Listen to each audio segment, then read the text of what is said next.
دیوبندی فرقے سے تعلق رکھنے والی تبلیغی جماعت کے ایک بہت بڑے رکن مولانا نعیم بٹ صاحب حفظہ اللہ تعالی نے میرے بارے میں ایک سٹیٹمنٹ دی ہے جو دیوبندی فرقے کا YouTube channel message T V کے نام سے ہے۔ السلام علیکم ورحمۃ اللہ وبرکاتہ۔ امید کرتا ہوں آپ سب خیریت سے ہوں گے۔ دوستو، جب میں اکیڈمی میں ولاگ بنا رہا تھا اس وقت تو میں نے جو ہے وہ اس کے اوپر بالکل بھی اپنی آواز ریکارڈ نہیں کی، کیونکہ اکیڈمی کا جو ایک ادب ہے اس کو ملوث خاطر رکھا گیا ہے، کیونکہ قرآن و سنت کی اکیڈمی ہے، کوئی عام اکیڈمی نہیں ہے، پہلی بات۔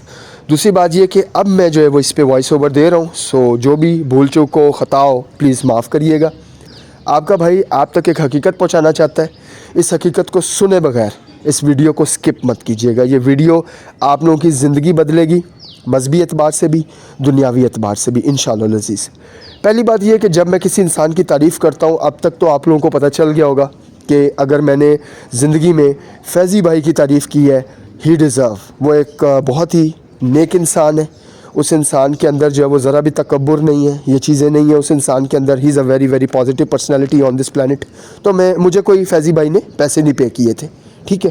اگر آج میں انجینئر محمد علی مرزا بھائی کا جو ہے وہ نام لوں گا تو مجھے انہوں نے کوئی پیسے پے نہیں کیے۔ جب حقیقت کی بات ہوتی ہے، اس حقیقت کو اگر آپ نے ڈسٹرائے کرنا ہے تو سب سے پہلے ثبوت لے کے آئے۔ مجھے گالی گلوچ نہ کر کے جو ہے وہ بتائیں کہ یہ فلانے نے یہ کر دیا تو فلانے نے یہ کر دیا۔ وہ آپ کے بزرگان نے یا آپ کی فیملی ممبرز نے یا آپ کے ماں باپ نے آپ کی تربیت میں وہ چیزیں ڈالی ہوئی ہیں کہ آپ نے وہی کام کرنا ہے، آپ نے حق اور سچ کا ساتھ نہیں دینا، آپ نے انہی عقیدوں کے ساتھ ہی ہمیشہ رہنا ہے جو عقیدے آپ کو ماں باپ نے دیے۔ میری سوچ تھوڑی ڈیفرنٹ ہے، میں سب کو چھوڑنا پسند کروں گا۔ اگر کوئی بھی انسان مجھ سے تعلق توڑنا چاہتا ہے صرف اس وجہ سے کہ میں اگر انجینئر محمد علی مرزا بھائی کو سپورٹ کر رہا ہوں ان کے ان عقائد کی وجہ سے، جو عقیدے میرے اللہ تعالیٰ نے جو ہے وہ یہاں پہ قرآن مجید کے اندر فرمائے ہیں، جیسا کہ آپ سب کو پتہ ہے کہ قرآن مجید کی جو ایک سب سے پیاری اور حسین بات ہے وہ یہ ہے کہ یہ اللہ کی وہ کتاب ہے کہ اس کے اندر ہم مسلمانوں کو ایک ہونے کا جو ہے وہ یکجا ہونے کا پیغام ملا ہے۔ کہیں پہ بھی فرقہ بازی جو ہے وہ اس کو ہوا نہیں دی گئی۔ کسی بھی آیت کے اندر اللہ پاک کی کوئی ایسا جو ہے وہ جو ورڈ ہے وہ نہیں درج جس کے اندر یہ مطلب بھی نکلتا ہو کہ تمام فرقے جو ہیں وہ اس دنیا میں ہونے چاہیے اور ہم مسلمان جو ہے وہ آپس میں بھائی بھائی نہیں ہیں۔ ایسا کوئی بھی جو ہے وہ میسیج ہمیں نہیں ملتا۔ سو لہٰذا جتنے بھی فرقے ہیں وہ غلط ہیں۔ ہم فرقوں کو جو ہے وہ نہیں مانتے، ہم مانتے ہیں جسٹ ایک کتابی مسلم کو۔ اب وہ کتابی مسلم کون ہے، وہ ایک چھوٹی سی میں اگزامپل آپ لوگوں کو دے دیتا ہوں۔ کتابی مسلم سے مراد یہ ہے کہ ایک ایسا انسان کہ جس کو اللہ تعالیٰ کے علاوہ اور میرے نبی حضرت محمد مصطفیٰ صلی اللہ علیہ وسلم کی سیرت کے علاوہ کچھ اور نظر نہ آئے۔ اب نبی کی سیرت کیا ہے؟ نبی کی سیرت کیا ہے؟ پنجتن پاک علیہ الصلوۃ والسلام کا عشق۔ جب آپ ان کے راستے پہ صحیح انداز میں چلیں گے تو وہی سیرت ہے، وہی سنت ہے۔ اب ہم لوگ کیا کرتے ہیں، ہم لوگوں نے بنا لی جماعتیں، ہم لوگوں نے ایک دوسرے کے اوپر کفر کے جو ہے وہ فتوے ڈال دیے۔ انجینئر محمد علی مرزا بھائی آئے ہیں، انہیں فتنہ کبھی کہا جاتا ہے، کبھی انہیں گالیاں دی جاتی ہیں، کبھی ماں بہن کی گالیاں، کبھی باپ کی گالیاں۔ اس طریقے کی گالیاں دینے کے بعد آپ لوگ کیا ثابت کرنا چاہتے ہو؟ جس انسان نے مڑ کے آپ کو کبھی گالی نہیں دی، اس انسان نے ہمیشہ آپ کو کتابی مار ماری ہے۔ اور کتاب کون سی؟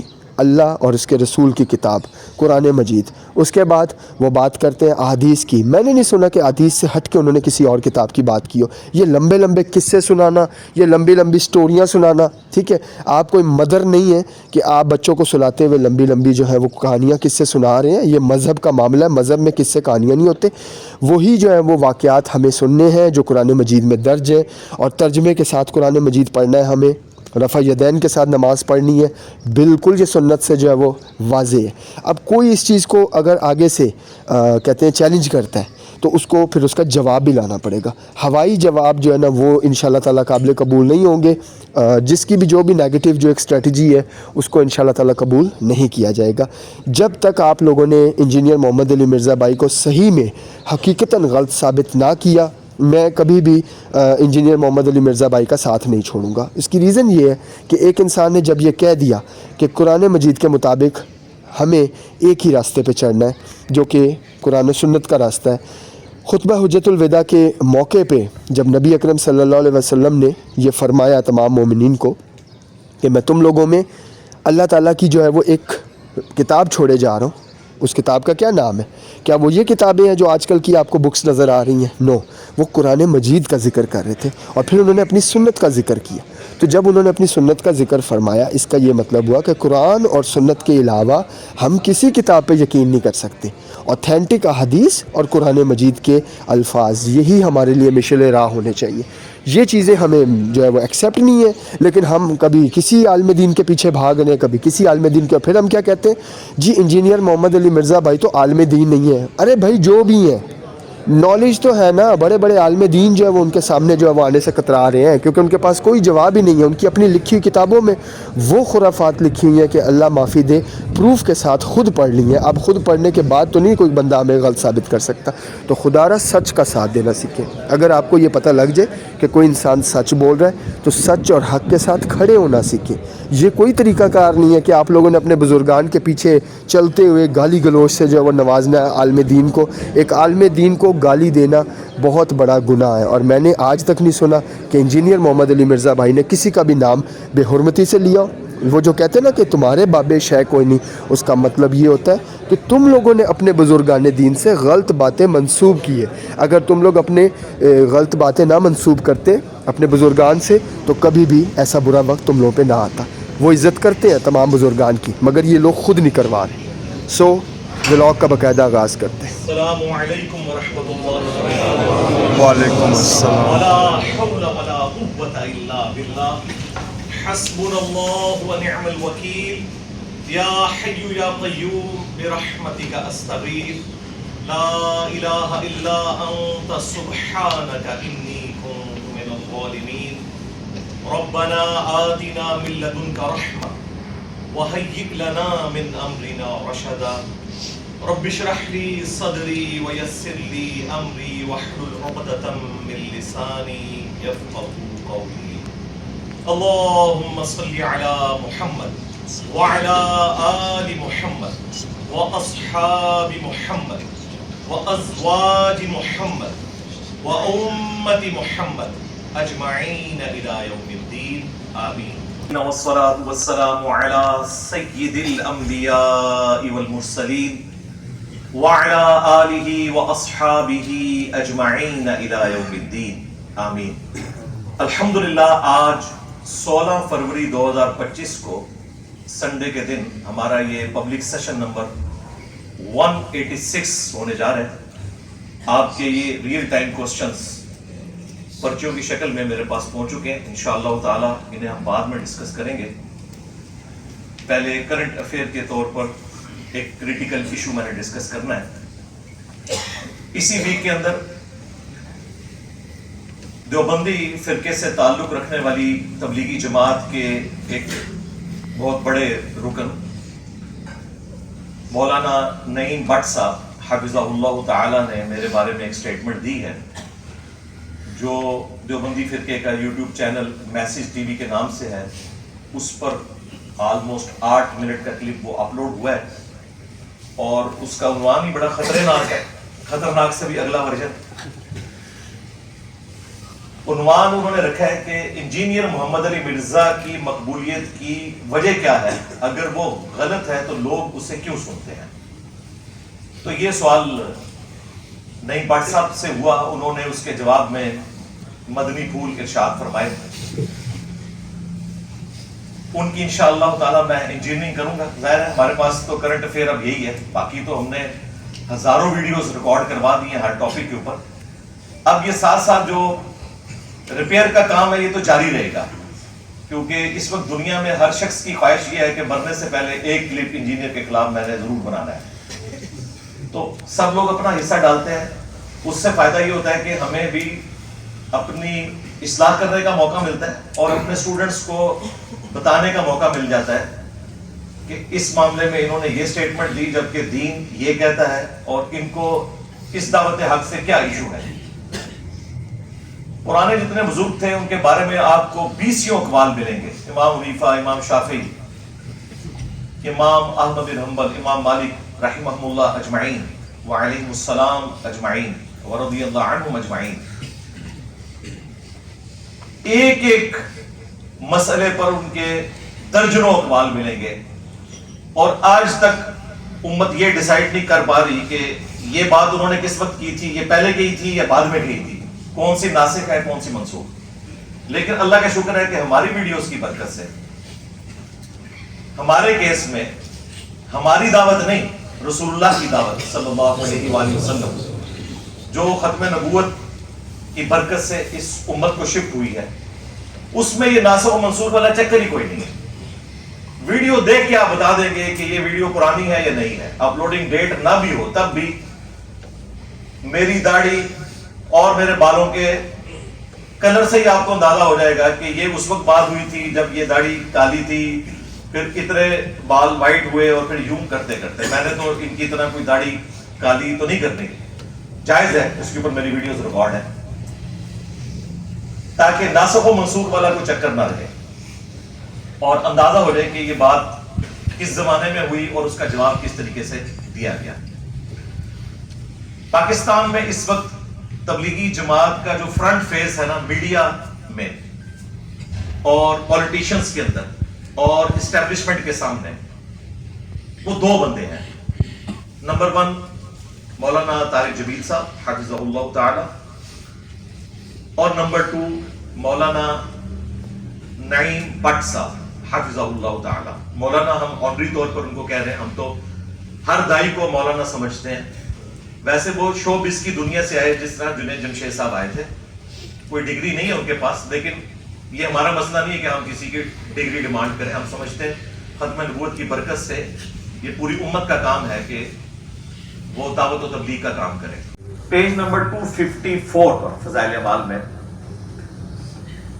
وہ نقل کرتے ہیں کہ ہمارے ایک بزرگ تھے جو روزانہ 3 قرآن مکمل کر لیتے تھے، اور اس پر انہوں نے اکتفا نہیں کیا بلکہ کہا کہ ایک بزرگ ایسے تھے جو روزانہ 24 گھنٹے میں 8 قرآن پڑھ لیتے تھے۔ یہ بالکل پاسبل نہیں ہے، اس کو کرامت بنا کے پیش کرتے ہیں۔ اس طرح کی کوئی کرامت صحابہ کرام کو حاصل نہیں تھی۔ اس کے اگینسٹ صحیح بخاری اور صحیح مسلم دونوں میں حدیث ہے، نبی صلی اللہ علیہ وآلہ وسلم نے عبداللہ بن عمر بن عاص کو یہ نصیحت کی تھی کہ مہینے میں 1 قرآن مکمل کرنا ہے۔ یہی وجہ ہے کہ بعد میں قرآن حکیم کو 30 پاروں میں ڈیوائیڈ کیا گیا، تاکہ اگر کوئی برابر پڑھنا چاہے تو مہینے میں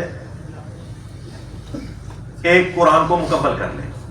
نبی علیہ السلام کے دور میں صورتیں تھیں، منزلیں تھیں، اور کتنی منزلیں تھیں؟ 7 منزلیں۔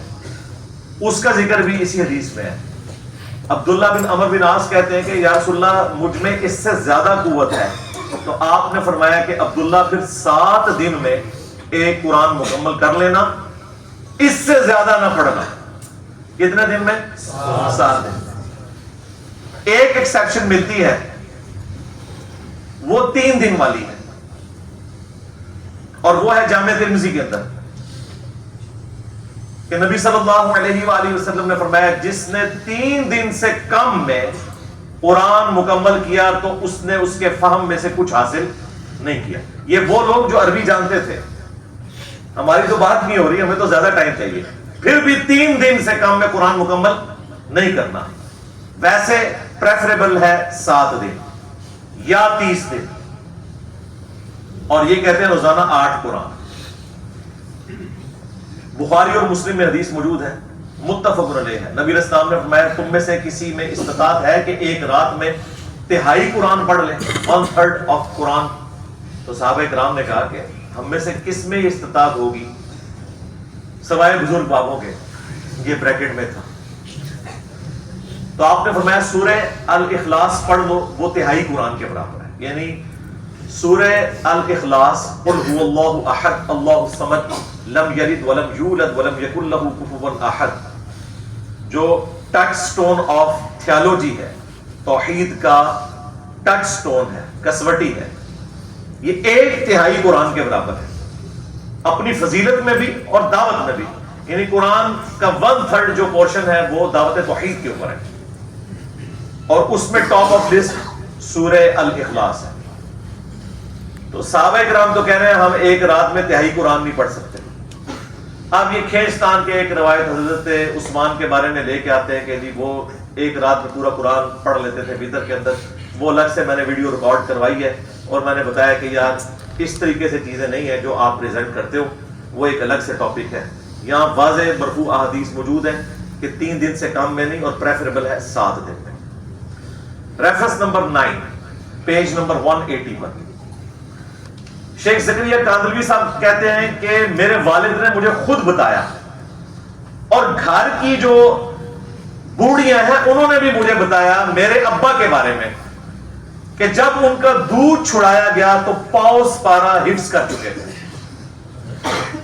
دودھ 10 سال کی عمر میں نہیں چھڑایا گیا، دودھ چھڑانے کی عمر ہے 2 سال، جب بچہ بولنا بھی نہیں سیکھتا صحیح طریقے سے فلوئنٹ. اور چلیں اگر فکر حنفی میں ہے تو 2.5 سال کا ہے. جہاں تفصیل ریکوائرڈ ہوگی کوئی لیکچر ریفر کروں گا. ہر دفعہ ہر ٹاپک کے اوپر تفصیل نہیں بولا جا سکتا، ادروائز یہ پرچیاں اتنی ہے کہ 1 مہینے تک ان کے اوپر بولا جائے.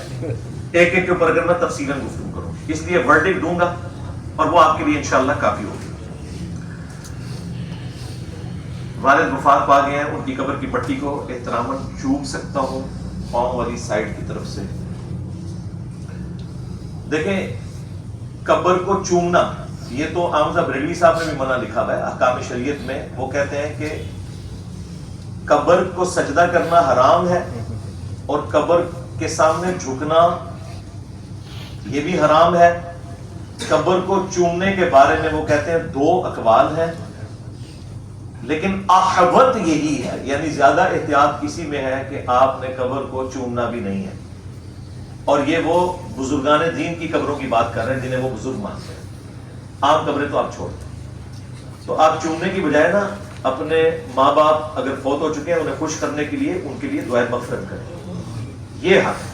رب ارحمہما کما ربیانی صغیرا، یہ دعا یاد رکھیں، تشہد میں کیا کریں، سجدوں میں بھی کر سکتے ہیں یہ دعا. صحیح مسلم میں حدیث ہے انسان سجدے میں اپنے رب کے سب سے زیادہ قریب ہوتا ہے، خوب دعائیں مانگو.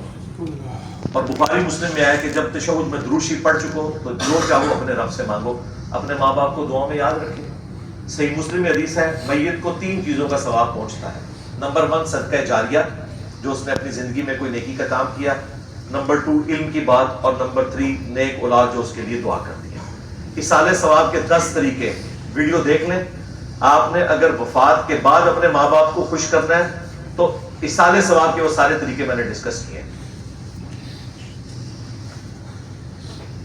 کیا ہم روزے کی حالت میں بیوی کے ہاتھ پکڑ سکتے ہیں؟ اگر پکڑ سکتے ہیں تو آپ دعا کریں کہ شادی ہو جائے. یعنی آپ نے یہ کام کرنے کے لیے شادی کرنی ہے. تو بھائی ویسے تو اچھی بات ہے، شادی کے لیے دعا کروانا اچھی بات ہے. اللہ تعالیٰ آپ کے لیے آسانی فرمائے، شادی بھی ہو جائے اور خانہ آبادی بھی ہو جائے، خالی شادی نہ ہو. یہ نہ ہو کہ بعد میں آپ کہیں کہ دعا کریں کہ یہ نہ ہی ہوئی ہوتی. تو باقی ہاتھ پکڑ سکتے ہیں، اس میں تو کوئی ممانعت والا معاملہ نہیں ہے. نہ تو اس سے وضو ٹوٹے گا اور نہ روزہ ٹوٹے گا. رمضان مبارک کے 70 فقہی احکام و مسائل اس کے اوپر میں نے ڈسکشن کی ہوئی ہے. بخاری مسلم میں حدیث موجود ہے بیوی کا بوسہ بھی لے سکتے ہیں روزے کی حالت میں، لیکن وہ پرسن ٹو پرسن ویری کرتا ہے.